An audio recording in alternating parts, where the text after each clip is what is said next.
Hello and most welcome to 1844 of the series.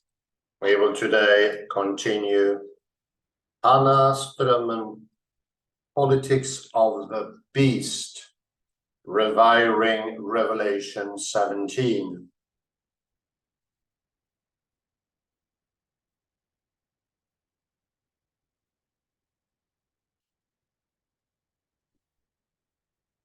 Last time we mentioned two strict and two confined polarities and how they lead to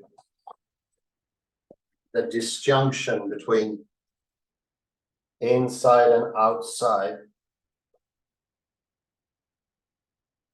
As I see it, this can be very aptly compared to rule following or the fixity of rule following.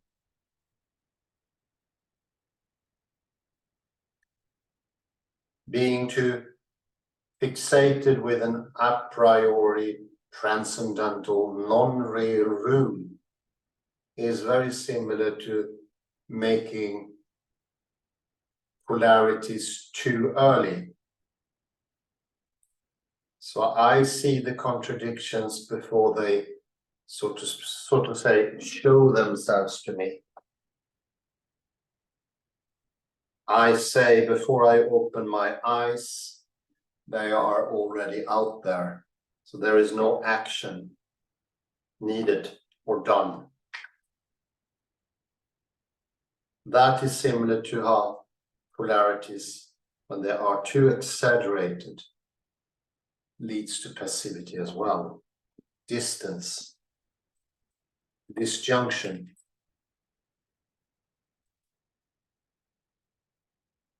You become less present.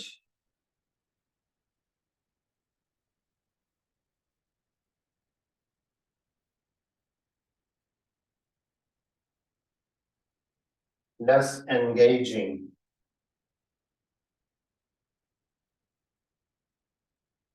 And there is a distance created.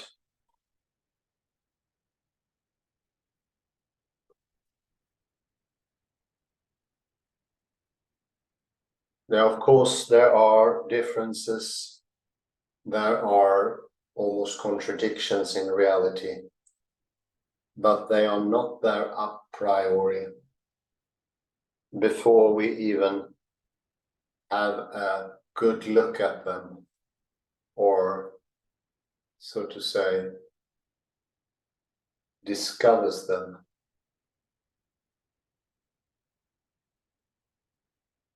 We need to let the world come to us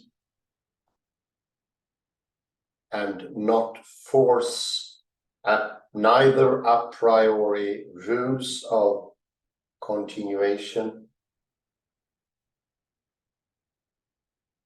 a priori rules for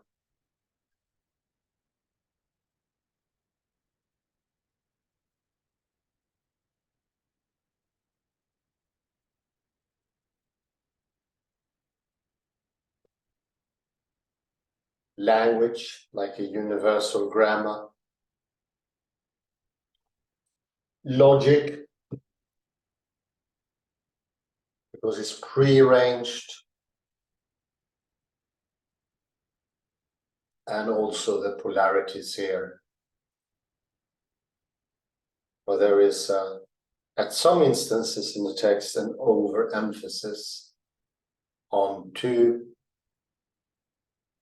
sharp distinctions. Becomes abrupt, becomes brutal. It's too tough.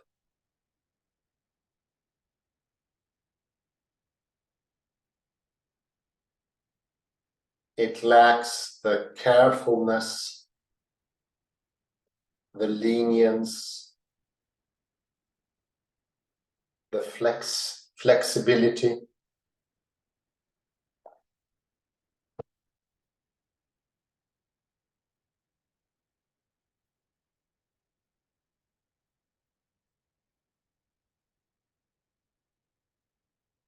Be like a feather. Be flexible, but the feather can also produce a sharp point where you can make incredible writings. So flexibility does not dispel accuracy or clarity. It's in our actions that we can be in on the game. We can be there.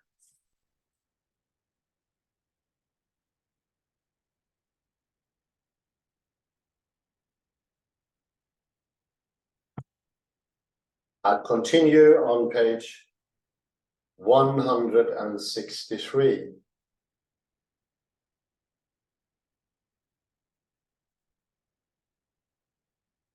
A political biblical fable. If Revelation 17 could be described as a theopolitical fable that has become popularly adapted in different historical circumstances.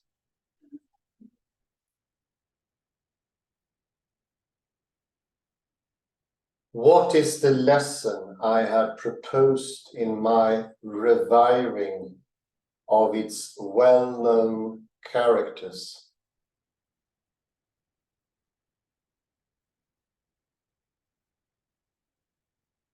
What I have tried to propose is that the female animal assemblage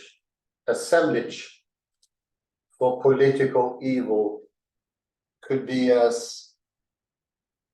assembled otherwise.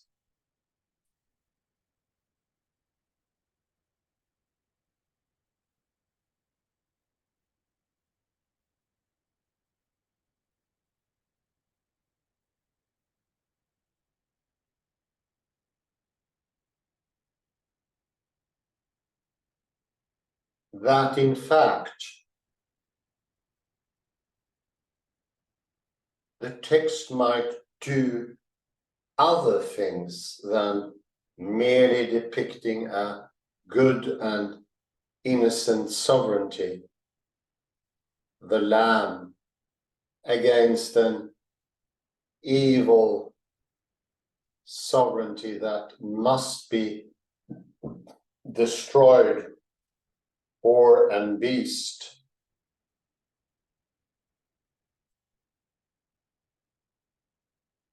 In some ways, the text undoes its own dichotomy by the logic of the weak and innocent lamb overturning as it becomes the conquering Lord of Lords.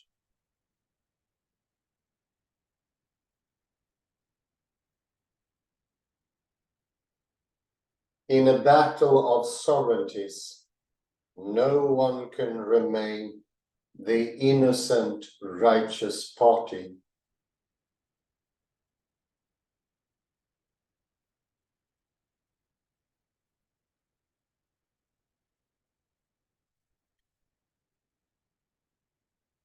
A reason of the strongest is at play that involves a violent demonization, or rather animalization of the other.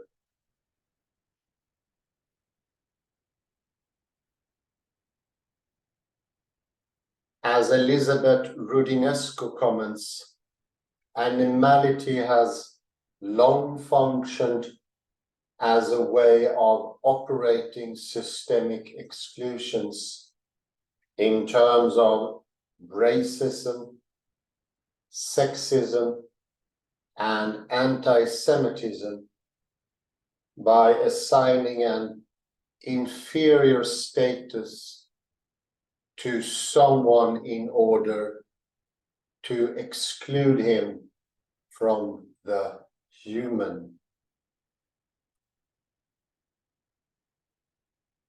To stigmatize him by virtue of physical traits that would place him within the world of animality.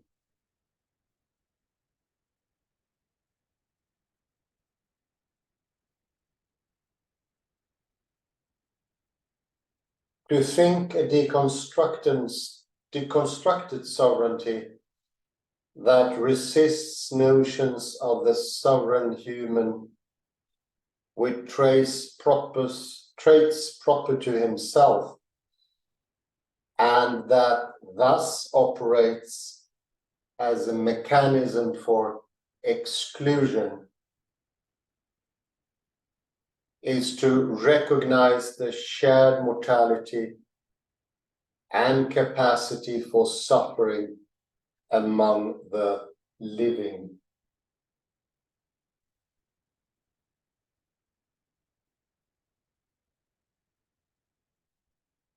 It is to recognize, as Derrida's title has it, the animal that therefore I am, without losing the sense of irreducible differences.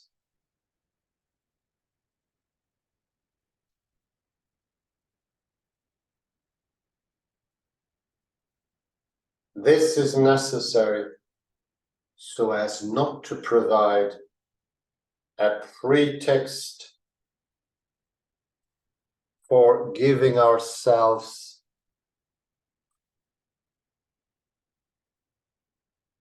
over to the worst kinds of violence, legitimated precisely because the order is made animal.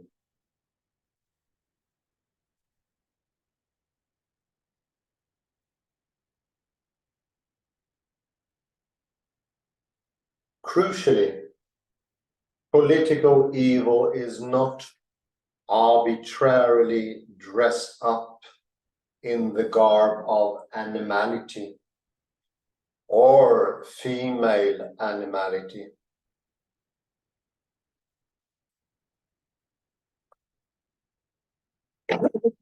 Rather, it maintains and produces an antipathy that seeks to foreclose pity by associating the animal with what is deemed necessary to exclude from the proper human realm, such as brutality, depravity, and instinct.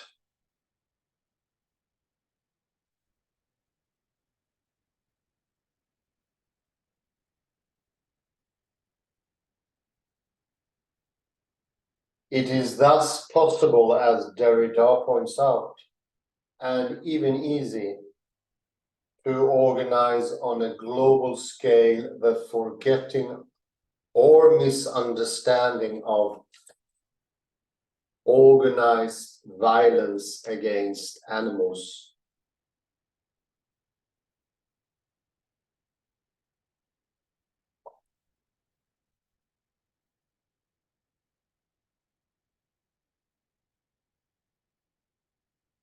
By refusing to allow simplistic characterizations of evil to linger in the popular imagination, the spell might be broken by revealing the apparatus that upholds indifference or denial of the suffering, fear, or panic. The terror or fright that can seize certain animals and that we humans can witness.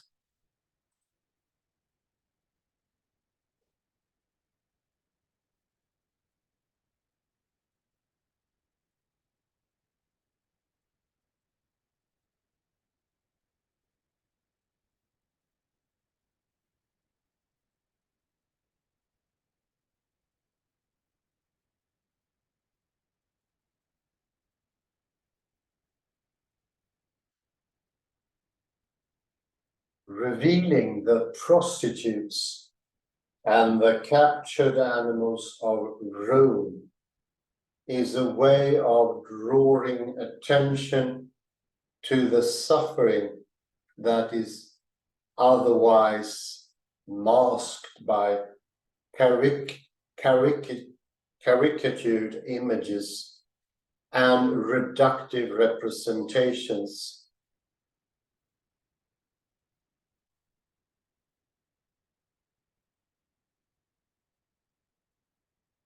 Is it a matter of seeing then, or indeed of reading or witnessing otherwise?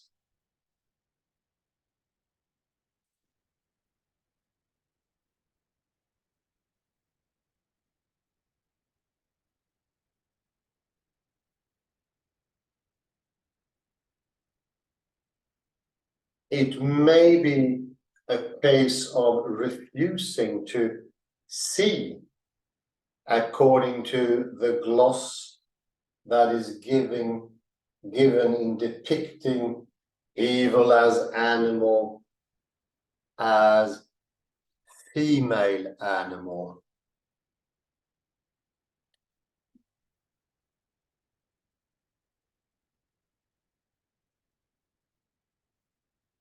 And further, looking beyond the gloss to the dark details that are lost in the sheen of simplistic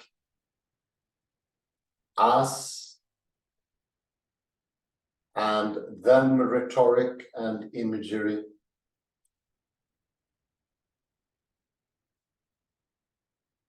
Beyond that, it might indeed be necessary to reflect critically on how the experience of compassion, of pathos, can be brought to bear more seriously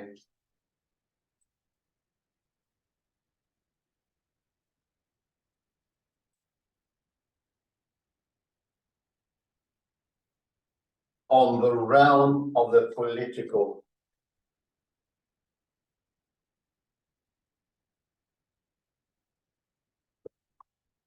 From the large-scale predatory arena,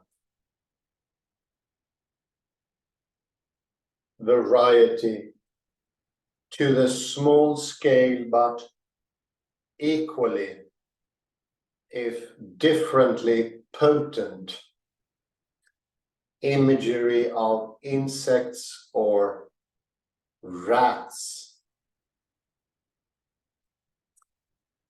There can be no innocent sovereignty that does not play into a violent reason of the strongest, when the beastly other must at best be ousted and at worst be univocally quashed, or as with the whore, laid bare and eaten. And that ends the reading of Hannah Strømmen's article, The Politics of the Beast. I will go back to that for summation, but I will cross-read it with William John Lyons and Jorunn Okland's The Way of the World Ends.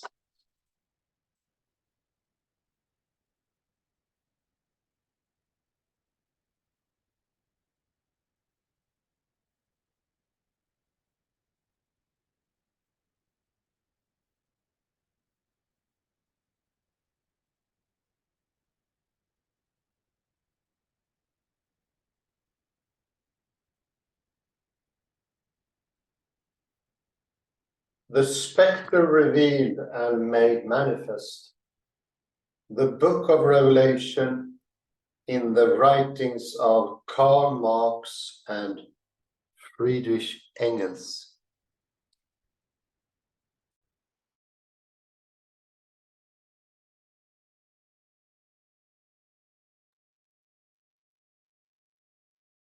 Erst der Messias selbst vollendet alles historische Geschehen.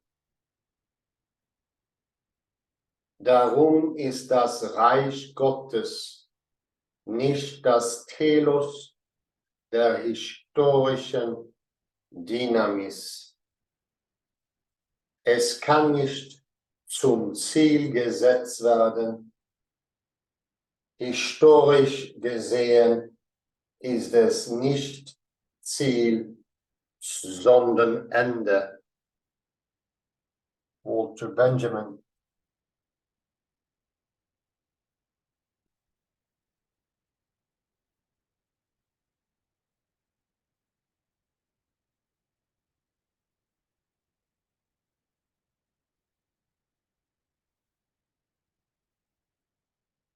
In the case of the utopian texts,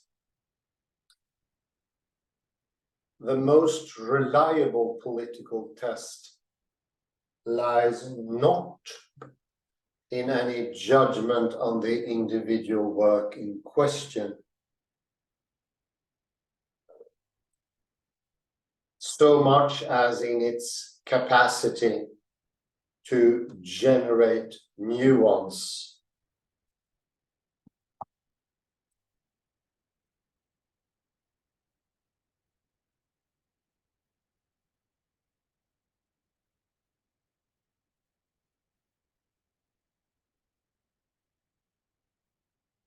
Utopian visions that include those of the past and modify or correct them. Frederick Jameson.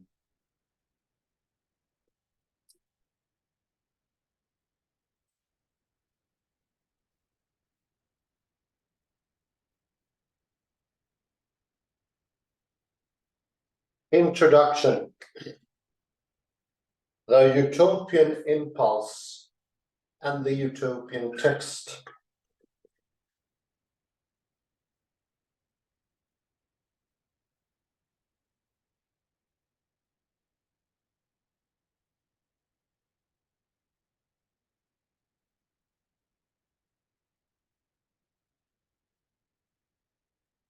In his recent book, Archaeologies of the Future, Frederick Jameson makes the historically unconscious claim that utopianism started with Thomas More.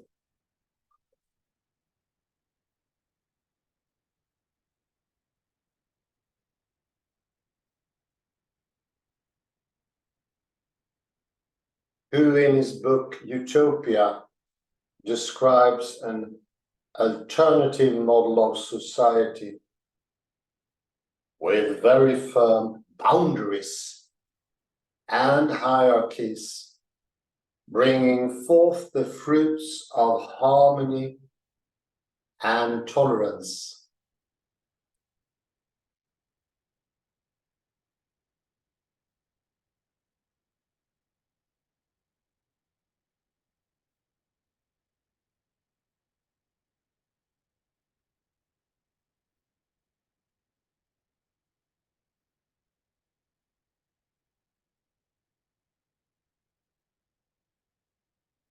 Jameson says the inventory has a convenient and indispensable starting point.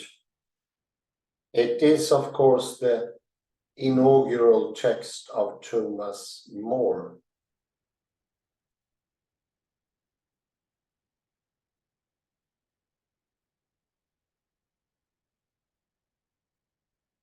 Armed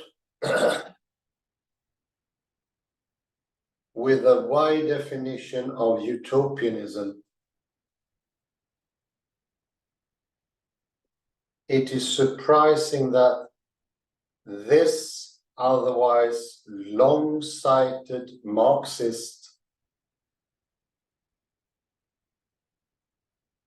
literary critic, who surely knows his Marx and Engels, is not able to see further back.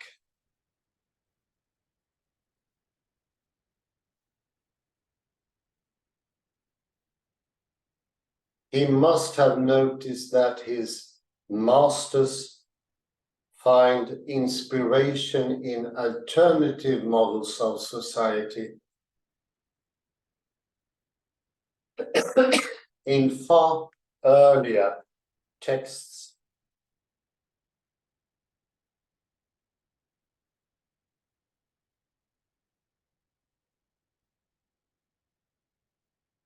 In his eager review of Jameson's book, even Terry Eagleton has left behind his usually high sensitivity towards religious influences on literary culture, jumps right into a discussion with Jameson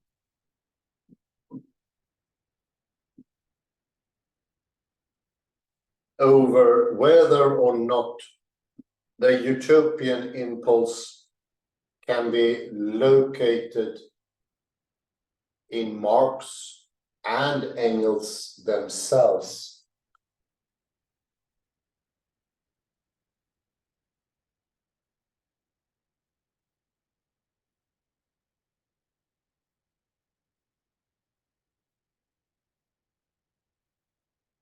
Ingleton points out that though Marx had some approving comments to make about utopian thinkers,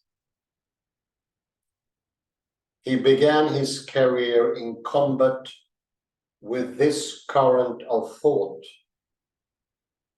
and is notoriously silent about what a future socialist order would look like.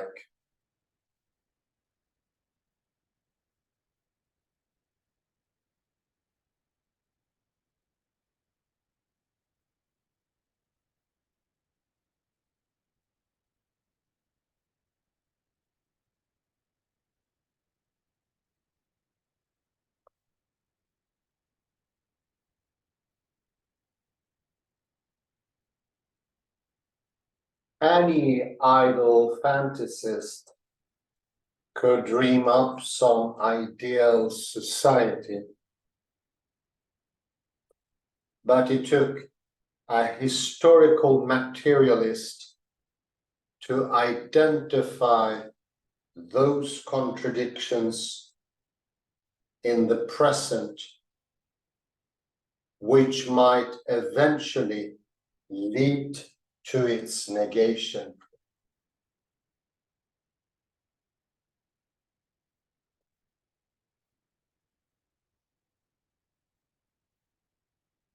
Once this was done, there was logically nothing left to say.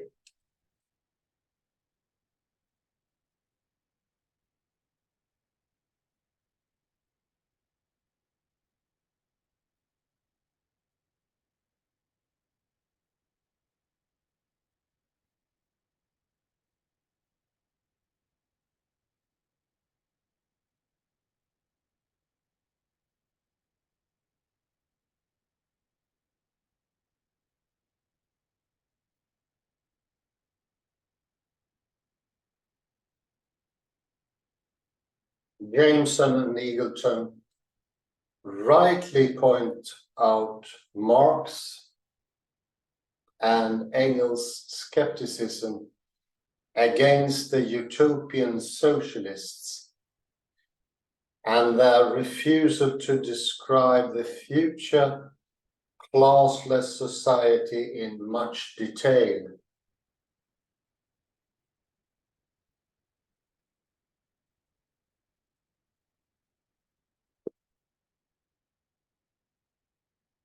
Yet the question is whether the struggle with utopian thought left an undeniable scar on their own.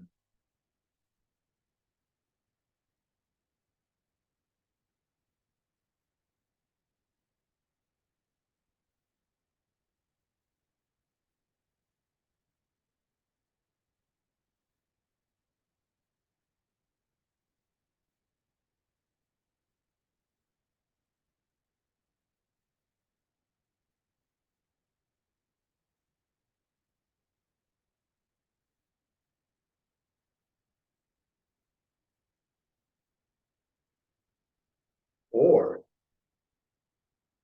was it perhaps the other way round?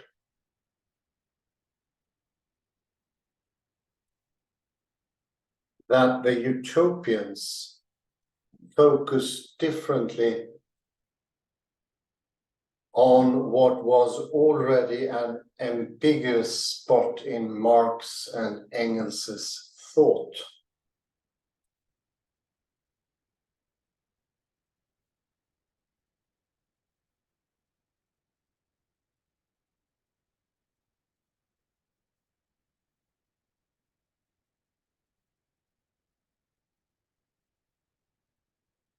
Perhaps going back to an undecidability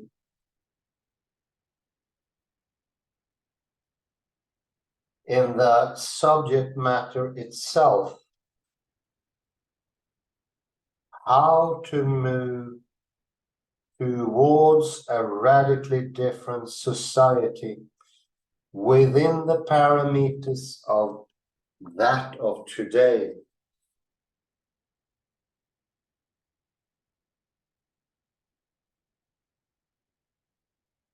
As Foucault put in a friendly opposition to the Frankfurt School, we must produce something that doesn't yet exist,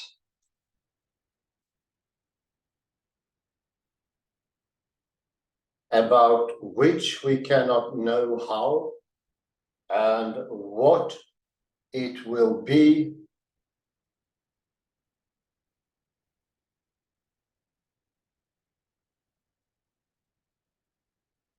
It is to Jameson's honor that he makes the focus of his analysis exactly the paradox that follows when the future is constantly put into textual form in the present.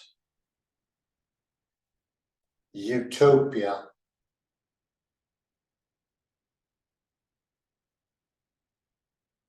Which combines the not yet being of the future with a textual existence in the present, as he puts it.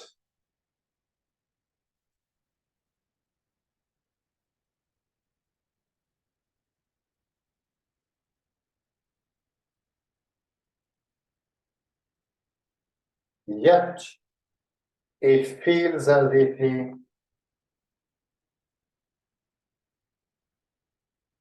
has overlooked an even earlier, even more fundamental text that fits this description.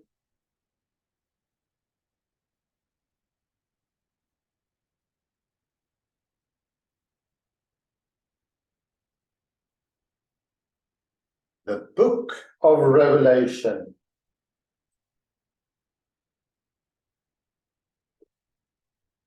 which Marx and Engels were wise not to overlook.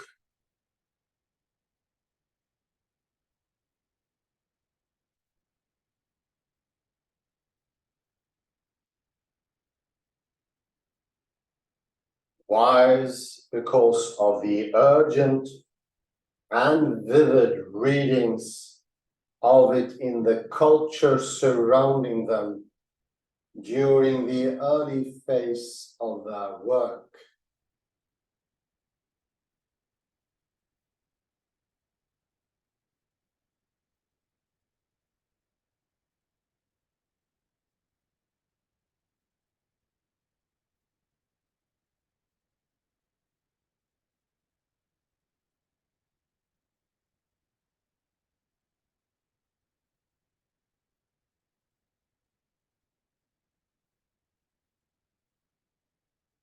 As it happens,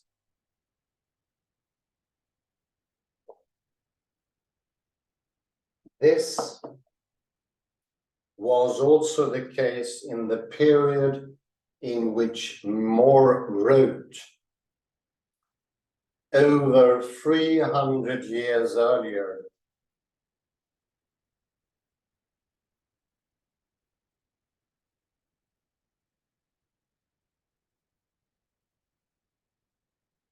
In some periods, the end of the world has definitely been nearer than in others.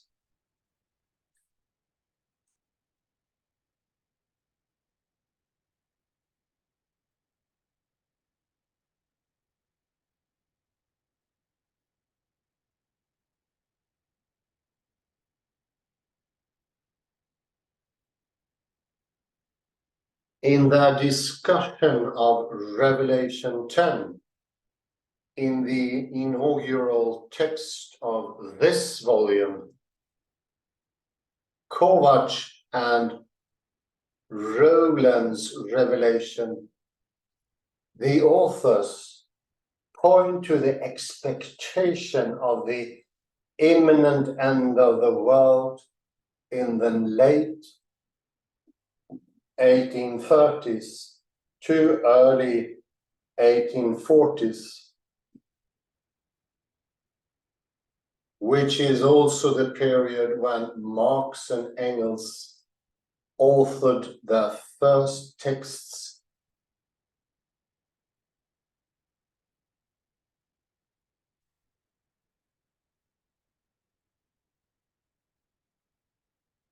Kovacs and Rowland also quote a poem by believers trying to come to terms with the disappointment when Christ did not return in 1844, as masses of people around Europe expected.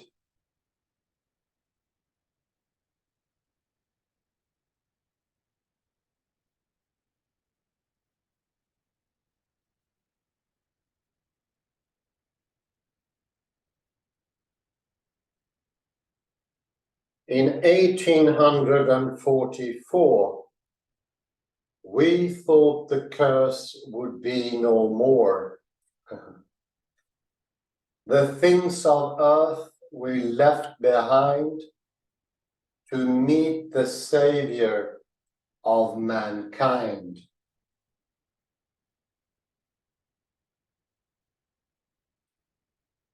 The day passed by, nor tongue can tell. The gloom that on the faithful fell,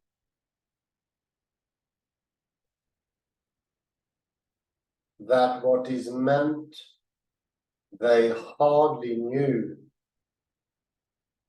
but to the Lord they quickly flew.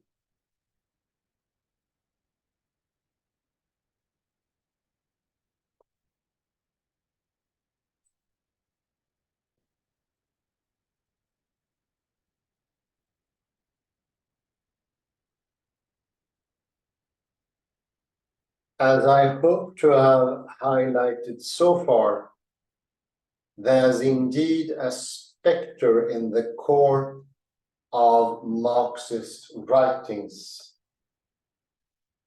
that of apocalypticism and messianism in general.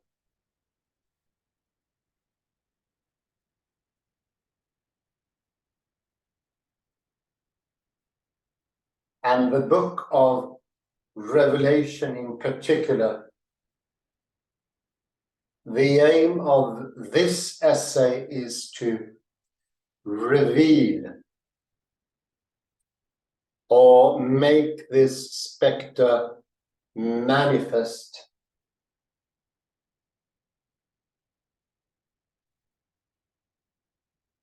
So to say, in the writings of Marx and Engels,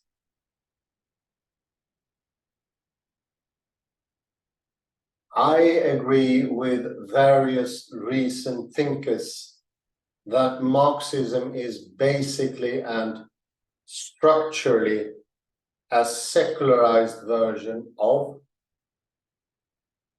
especially Pauline messianism, only emptied of content.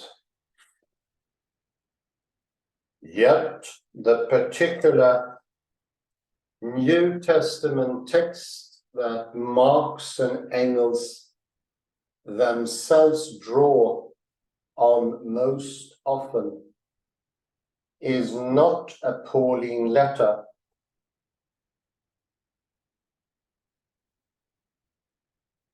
but the book of Revelation.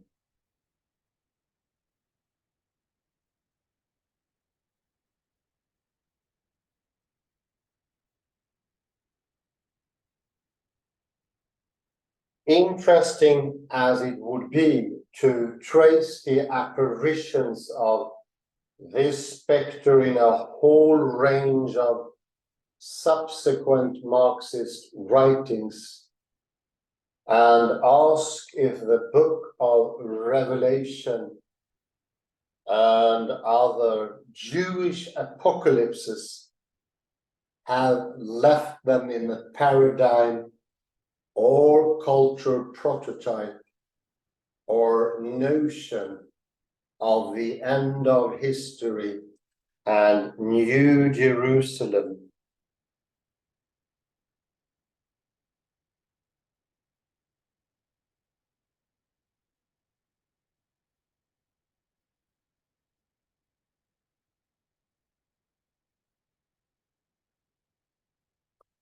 I will limit myself to something far more modest, to offer a rather close reading and comparison of Marx and Engels' respective uses of the book.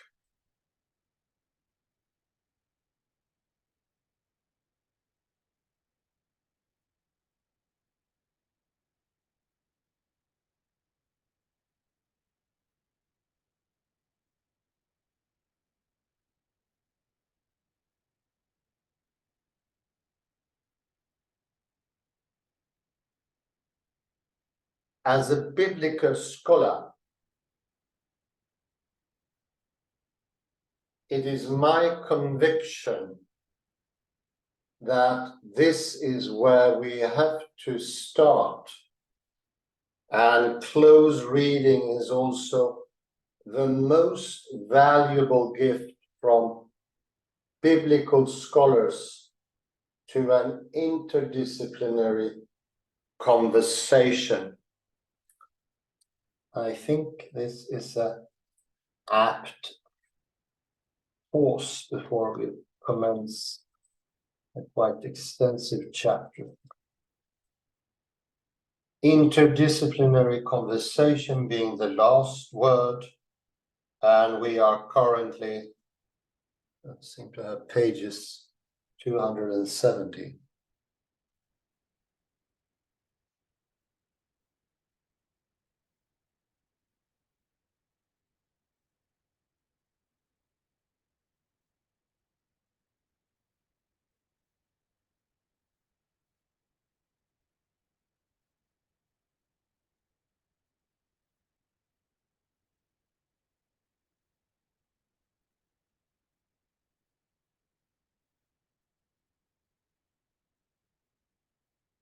So we go to Hannah Strømmen.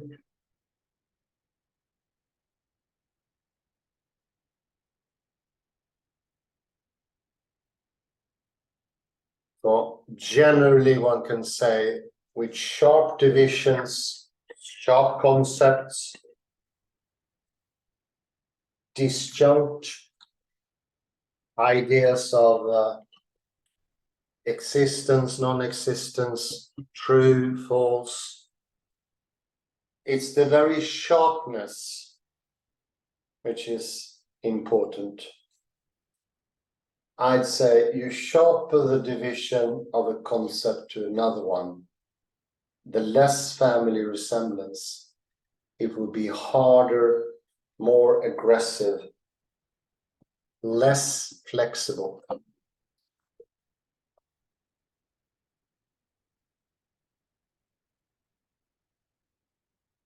The left hemisphere is more on that side, according to the famed neurologist and researcher Ian McGilchrist. The right hemisphere has the capacity to see beyond true and false, existence, non-existence. It's not making the concept so sharp. And very important here in my summary, it waits for the reality to speak itself. It does not to the same level apply a priori rules to reality. Beforehand, it's a more friendly atmosphere, if you like. Yeah, I would say friendly. It gives reality a voice of its own. It can be able to speak. It can be heard.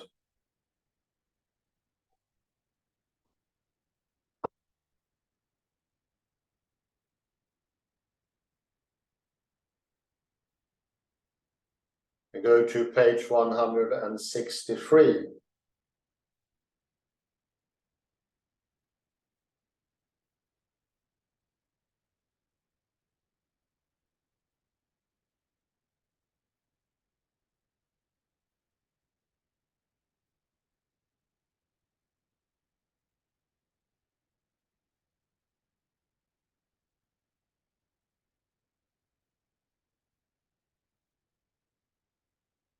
I think about the 12th line down on that paragraph, we find Elizabeth, as Elizabeth Rodinesco comments, animality has long functioned as a way of operating systemic exclusions in terms of racism, sexism, and anti-Semitism by assigning an inferior status to someone in order to exclude him from the human, to stigmatize him by virtue of physical traits that would place him within the world of animality.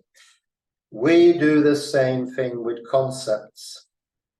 It's a matter of exclusion. We say the concept ends here, and we start going into the wrong way. I previously called that when the supplement takes over what it defines. But a priori is a better one. And the grammatical rule number 2 from Francis Lynn, that the parts of something is the parts of a word, or the definition, the lexical definition sharply determines the word bachelor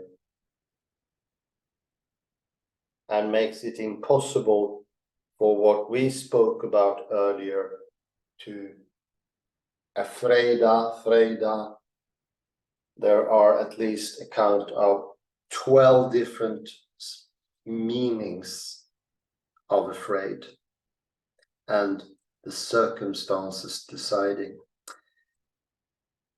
Whereas in this understanding, circumstances have no role to play. They are excluded. These words are always racist or animalistic. And there is sexism within the word, like an absent determiner and a transcendental meaning carrier. It's this aggressiveness that doesn't allow the other to enter in a soft way, inviting the other to be participatory. It's a bit like, come in here and join. Do not be afraid. Come to the inside.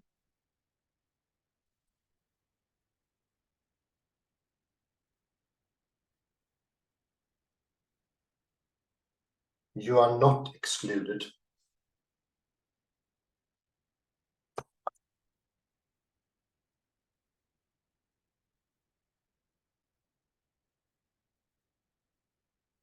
If we get softer in our understanding, in our perception, which is an attitude, it's a posture,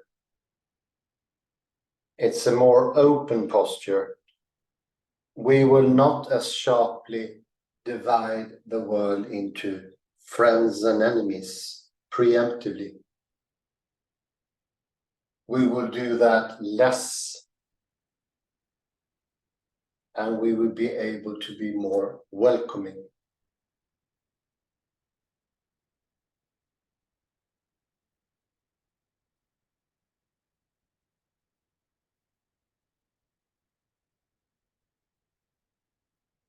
We look at page 164.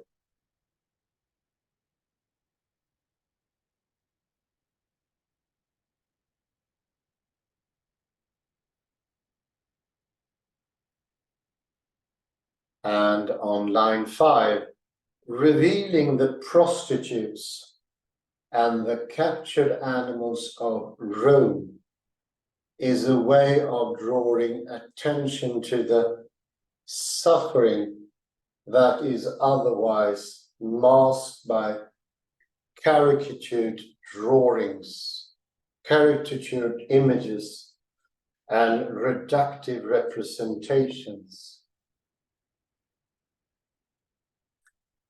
Is it a matter of seeing them, or indeed of reading or witnessing otherwise?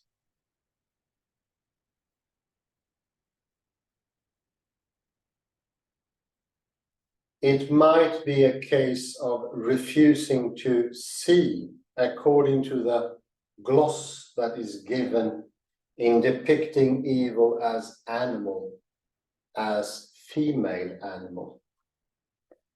More sharp concepts are here made. There is no, it doesn't have the softness of fractality. This is that, and the other one is excluded.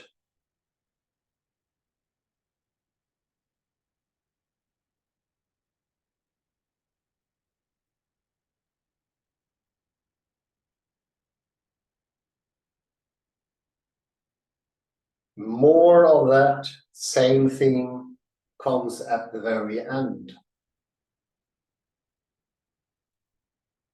From the large-scale predatory arena variety to the small-scale but equally potent imagery of insects or rat. This is the last sentence. There can be no innocent sovereignty that does not play into a violent reason of the strongest, when the beastly other must at best be ousted, and at worst be univocally quashed, or as with the whore laid bare and eaten. This is rather harsh. And don't get tricked that the purpose seemed to be positive, to criticize the tendency, because the concepts are laid out rather harsh. And this is a bit of concept crushing. So you divide one thing and say this is good, and you have another one says it's bad. And by reinforcing the differences here and then saying that they shouldn't be reinforced is doing oddly enough the same thing. So you see how tricky it can be. We can see it a bit more if we go to the next text by Jorunn Okland.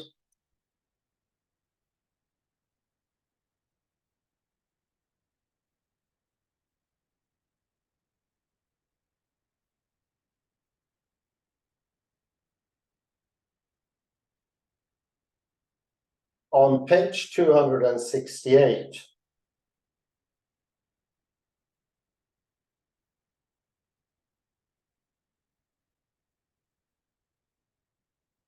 we see at the end of the first paragraph there,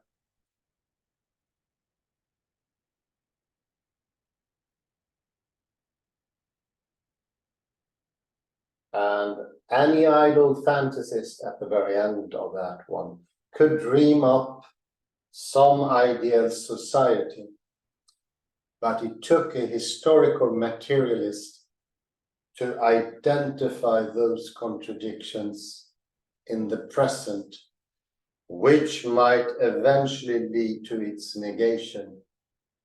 Once this was done, there was logically nothing left to say.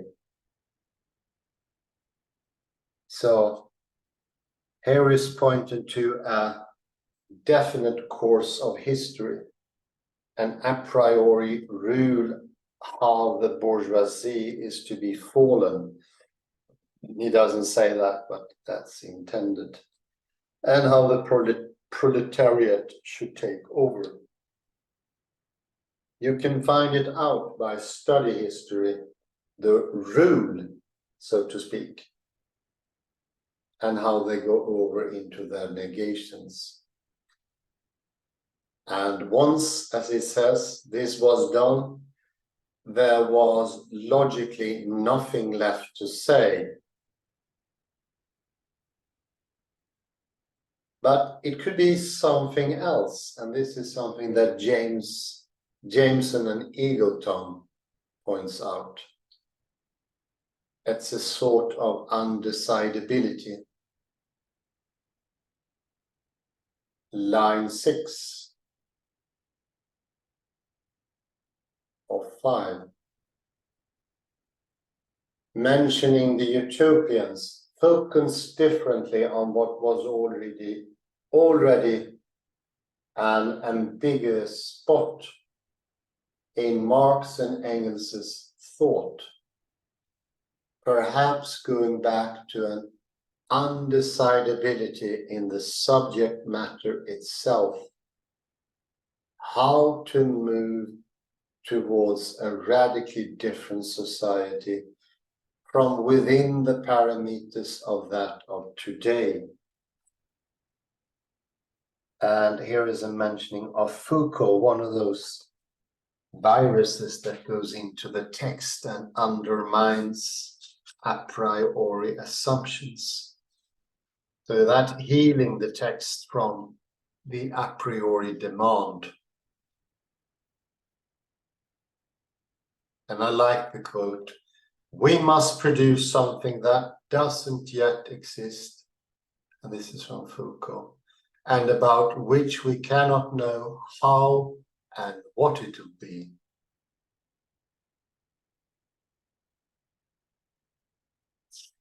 So there is an undecidability in the very kernel, even in the Marxist determinate development, that makes everything come to become groundless, not having a ground anymore. Because it is this ground that is established that makes things determinate, not hazy or murky as we mentioned before, but decided, fixed. I think you can see now the fixity in Marxism and Engels' idea, the question by Foucault and eased up. There is softening and hardening. Marx's idea was very sharp, and they led, I don't think it was any sort of coincidence, to a lot of violence coming from two sharp concepts, which is in itself a sort of clumsy and aggressive use. It's the left hemisphere that doesn't welcome other thinking.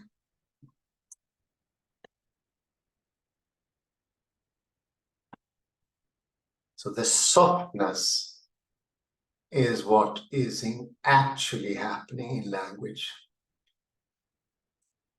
It's an openness. Nothing is decided preemptively. You can do whatever you want. You do not have to continue the number series in the rule that others perceive, and maybe the rule that you perceived to be out there somewhere. Isn't it easy to see here how that rule can limit what is possible for presentation? And of course, that rule is also habit. The habits become prisons to us. We can no longer choose because the habit takes overhand. And I'd say habits is also a sort of passivity, where the will or the lust, as we mentioned earlier, the voluptas and our need and wanting of lucus aminus will get us to ataraxia, peace of mind, whereas two sharp divisions in other and others and excluded and pointing finger do not animalize, do not put female creatures down, is carrying a sharpness, not the nice soft fractality of the coast of Norway, which makes sea waves possible and the flocking of birds because of its many positions suitable for nesting and hatching. The enormity of seabirds in Norway. It is more hospitable than a coastline that is just a sharp Newtonian line between A and B. It says, and between that line there's nothing, there's no liminal zone, because according to Newtonism, the line doesn't have breadth, only extension. It doesn't have space. On the left-hand side is the excluded, on the right-hand side is the prioritized, the wanted thing. It becomes by then less real, the outside too disjunct from the inside. And we start making these rules up how the world should proceed. And this is what Marxists are pointing to. Not the author of this article, but Marxist. That the history itself needs to and will go in a certain way. It is inevitable that the bourgeoisie should disappear. We can even help them on their way by sending them to the Gulag or Siberia, or a quick disposal. Sharpness always has effects because they are also an act. We are unknown how we act. We do not follow good rules, we follow them half-heartedly in a clumsy, abrupt way. It's a bit, I think it's very similar to participate in a couples dance like Foxtrot, where you lead too hard. Even if you should lead, you're the mister in the dance. You lead too hard and you force your lady to follow suit. That will not become a harmonious dance. It will not be participatory. It will be the harshness of the left hemisphere. Kalle, more than welcome for some comments. Thank you. Let me... Speaking to the microphone as well. Yes, do you hear me well? Yes, very good. Thank you. So one keyword in this paper by Hanna Strømmen is arena. It's the Roman arena, full of violence. And let us imagine that we go back in history, 2000 years to a Roman arena. We are spectators. And on arena we see animals, let's say a lion and a leopard and a bear. They're attacking let's say a woman. Let's say it could be a woman for some reason or that they're attacking. And the spectators shout out this woman, she's an animal, you deserve to die. They are shouting this to the woman. And let us imagine that Derrida is also among the spectators. Abruptly, he stands up and he says, what does he say? Therefore, the animal I am. This is the title of his book, one of his books.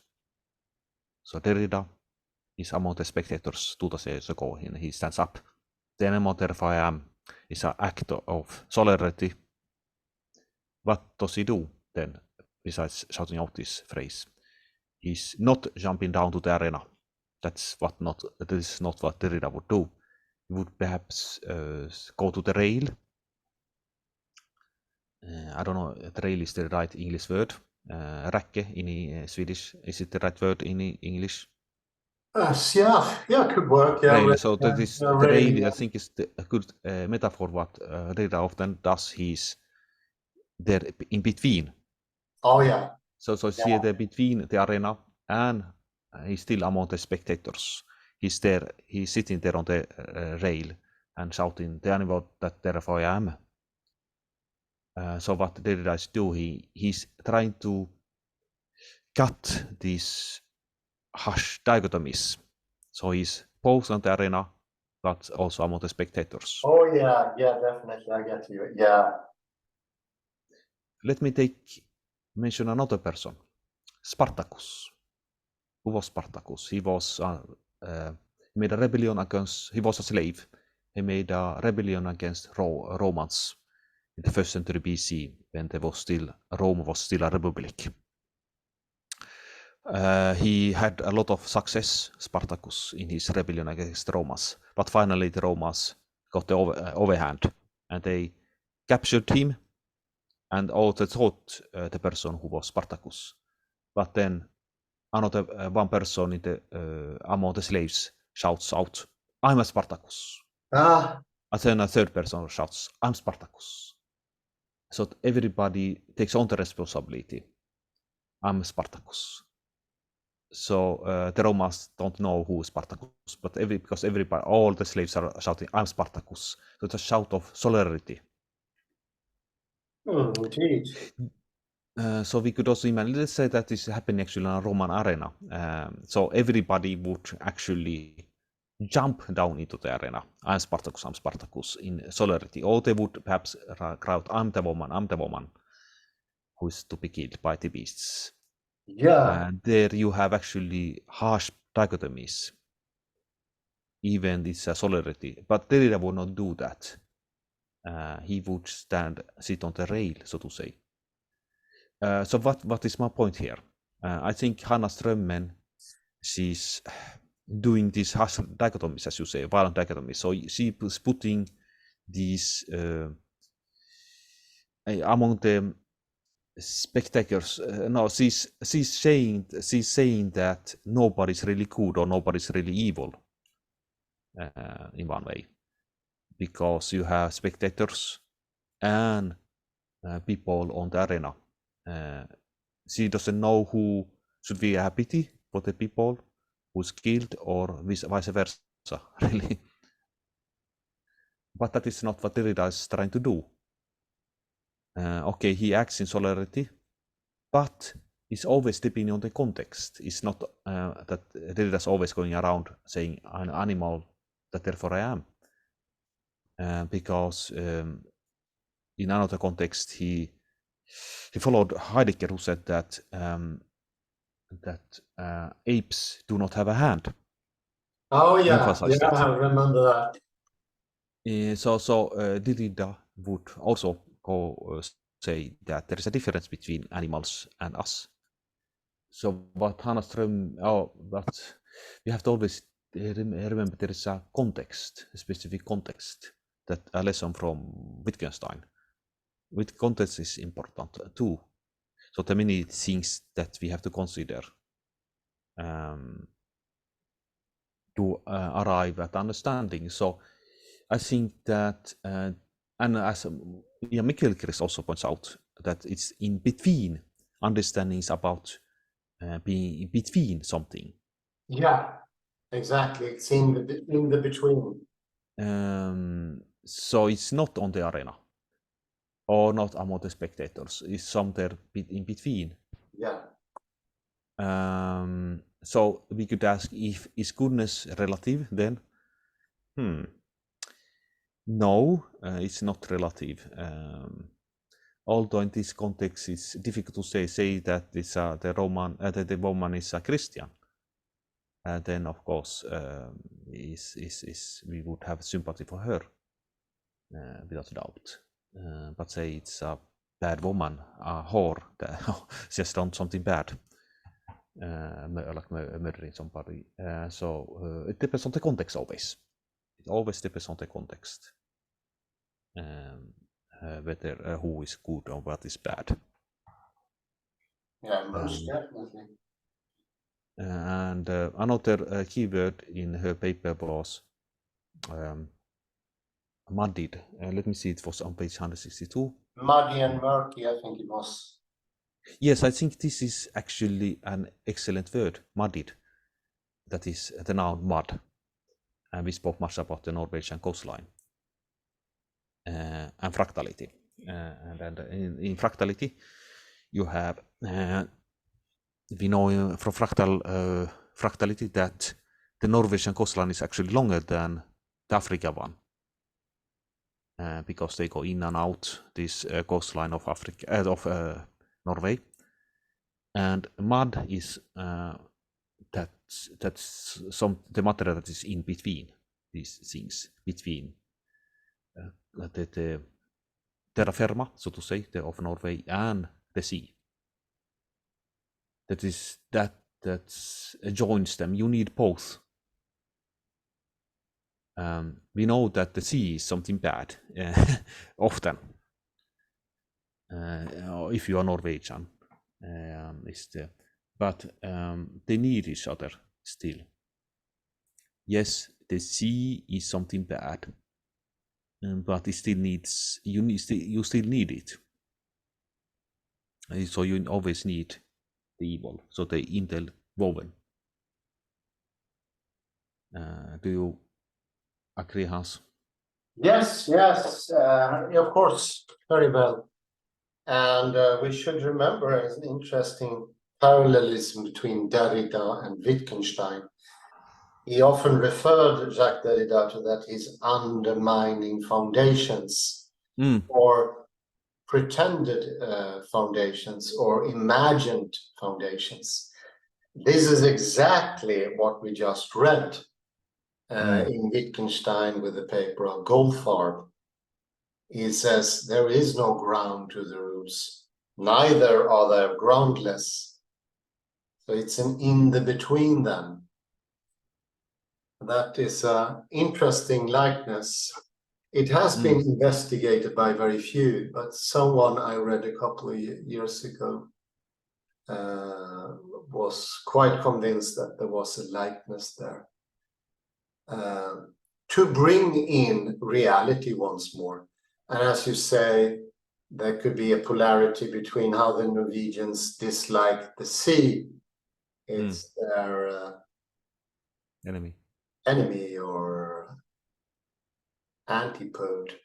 But at the same time, the most important industry in Norway, the oil industry, gets all its oil from the sea. And I think the second one most important, if not timber comes in between, is fish. Also the sea. Yes, but how do we answer this question? Does the whole dichotomy between good and evil become muddied? You could answer it both yes and no, I think. Like in the Norwegian coastline, the metaphor.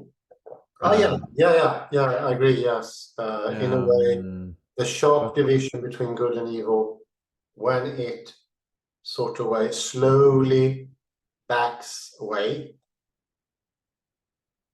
when it's not so sharp anymore, not so aggressive, it will seem for a while that exactly as in the case of Dammet and of course the interlocutor free again, Kripke, there are no rules, they shout out. There are no rules, and they all snuck into anti-realism.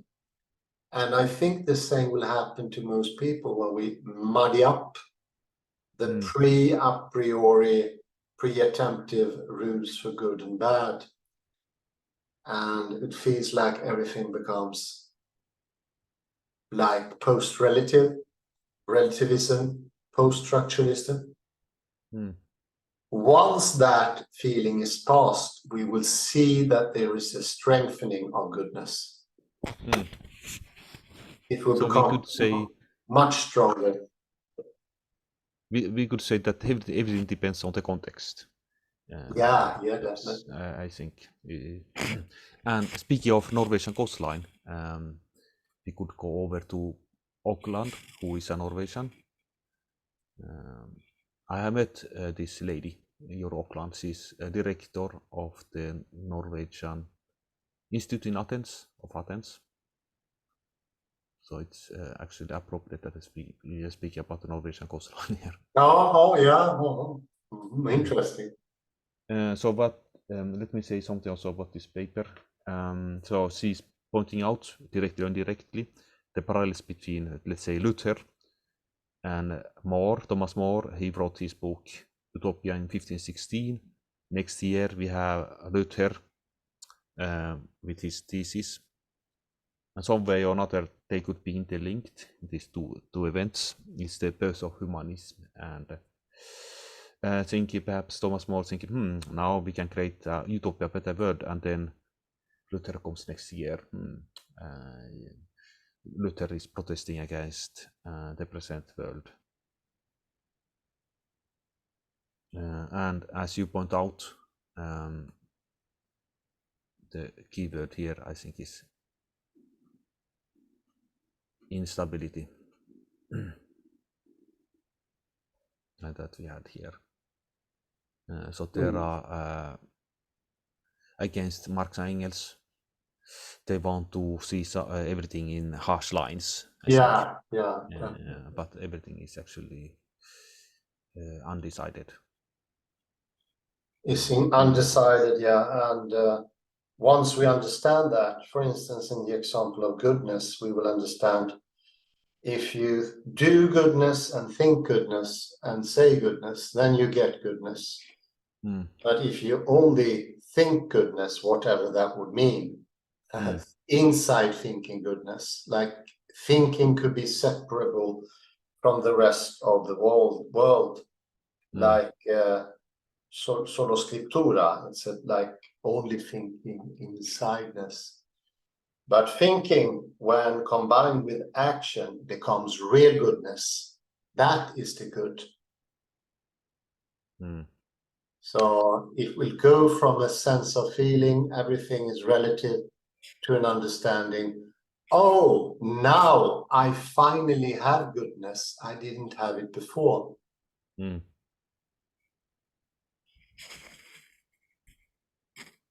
Yes.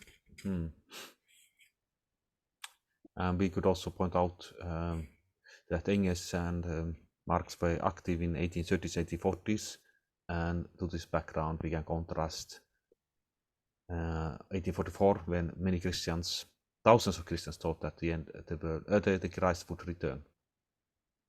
So there were many things happening in the 1830s and 1840s, all the revolutions. Yeah, it was like 3 or 4 of them. Hungarian Revolution and the revolution somewhere in Germany as well, Bavarian Revolution. Yeah, it's a lot of things happening. Perhaps we should end there. Yeah, just summarize quickly here. Please. Words, thinking, and acting goes together. We can regain true goodness, which is lost. I agree completely with Ian McGilchrist. Goodness is gone today because of the sharp distinctions that both would rid the coastline of Norway of its length if we did it to it. But goodness is also gone when we make too sharp divisions. It becomes a private language argument, using my language of Wittgenstein, or as Ian McGilchrist would say, it's a left hemisphere take of either or, and then no longer connected to the reality that only that right hemisphere has contact with. Indeed, and we should not forget about the image of perhaps Derrida sitting on the rail. Yeah, in between. Shouting out, very good picture. Yeah, very good picture. I like that trope. Beautiful color. Well done. Thank you very much for your comments. Thank you everyone for listening in. Have a very pleasant day, morning, afternoon, wherever you are. And bye-bye for now. Thank you.